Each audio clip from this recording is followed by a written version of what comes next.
বন্ধুরা, আমি সোমা বলছি, সোমা মুখার্জি।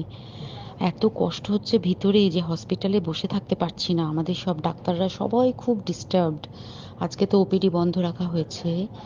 তোরা জানিস সমস্ত ঘটনা শুনলাম, যা যা মানে সত্যিকারের ঘটনা, যেটা আরজি করের ভিতরের যে ডাক্তার তারা তাদের বন্ধু বান্ধব মারফত এটা ছড়িয়ে মানে এসছে আমাদের কাছে। অ্যাকচুয়ালি যেটা ঘটেছে সেটা হচ্ছে, আমি শুনে তো মানে বিশ্বাস করতেও নিজেকে কেমন লাগছে রে।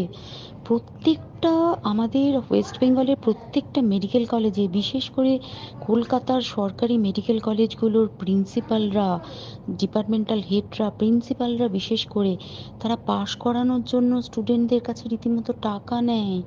যেসব স্টুডেন্টরা, ইন্টার্নরা, পিজিটিরা যারা ভালো করে ক্লাস করে না বা থিসিস তারা জমা দেবে, পিজিতে তো থিসিস জমা দিতে হয়, তো যারা MBBS final year final pass করবে না সাপ্লি পাইয়ে দেবে, ইন্টার্নের কমপ্লিশন দেবে না, ইন্টার্ন হওয়ার পর কমপ্লিশন না দিলে তারা রেজিস্ট্রেশন নাম্বার পাবে না, এই সমস্ত ভয় দেখিয়ে টাকা পয়সা নেয়। সমস্ত জায়গাতেই এটা আছে।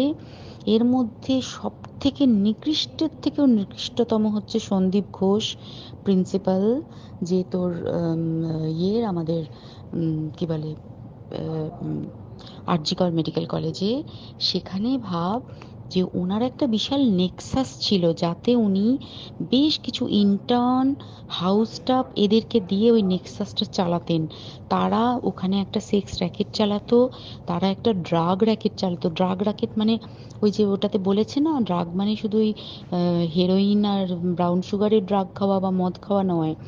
ড্রাগ মানে হচ্ছে যে কম দামি, কম টাকায় যে ওষুধ পাওয়া যায়, যে ওষুধ, ওষুধ না জল ভগবান জানে, সেই ওষুধের মানে কোটি কোটি টাকায় যে টেন্ডার বেরোতো, সেই ওষুধ নিয়ে ওষুধ কোম্পানিগুলোর কাছ থেকে কোটি কোটি টাকা, সেই সমস্ত টাকার একটা বড় অংশ যেত পার্টি ফান্ডে, বুঝতেই পারছিস তাহলে।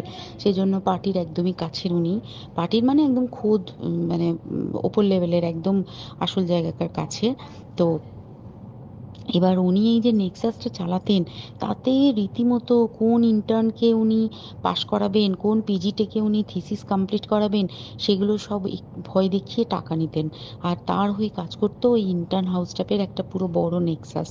এবার এই মেয়েটির, যে পিজিটি মেয়েটি অত্যন্ত ভালো, সে তার থিসিসটা কমপ্লিট করাবে না বলে হুমকি দিচ্ছিল। সে এটা জানতে পেরে গিয়ে বলেছিল যে আমি এরকম কোনোভাবেই মেনে নেব না, আমি এর এর বিরুদ্ধে আমি যাব এবং আমি এর বিরুদ্ধে সব ফাঁস করে দেবো। তখন তাকে রীতিমতো ধমক দেওয়া হচ্ছিল। এটা চলছিল লাস্ট 6 মান্থস ধরে।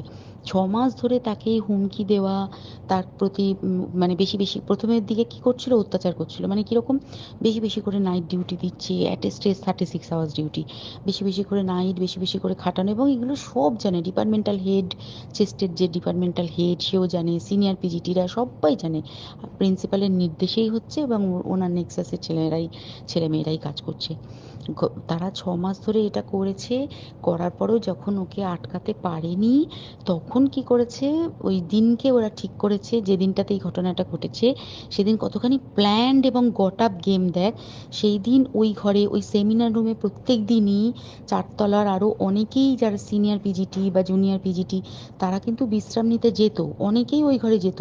সেই দিনকে ও একা, ওকে বলেছে তুমি ঘুমিয়ে পড়ো, ওকে একা রেখে এসেছে। বাকিরা কাউকে যেতে দেয়নি, বলেছে ওই ঘরে আজকে ঘটনা ঘটছে, মানে কাজ হচ্ছে, ওই ঘরে কেউ যাবে না।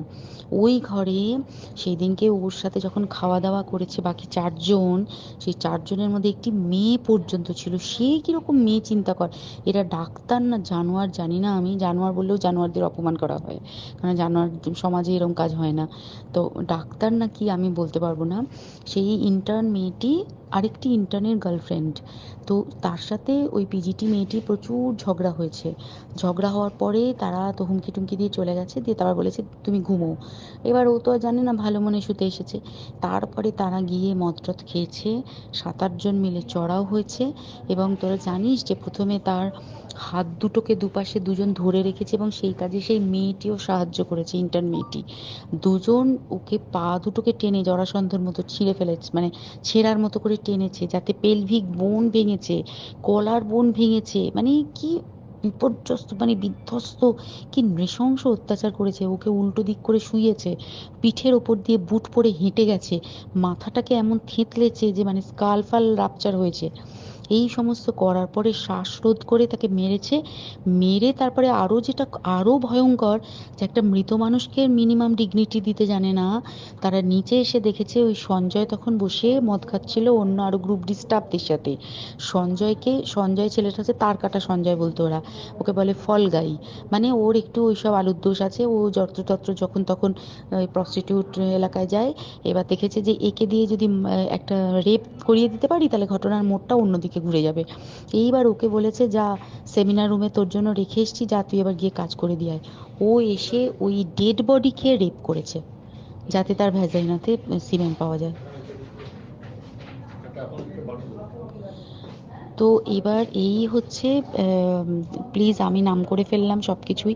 কতজন আমি যে নামগুলো পাঠিয়েছি এই সব ডাক্তাররা, এরা সব জড়িত জানিস। কিন্তু কেউ কোনো প্রমাণ নেই, প্রমাণ লোপাটের জন্য।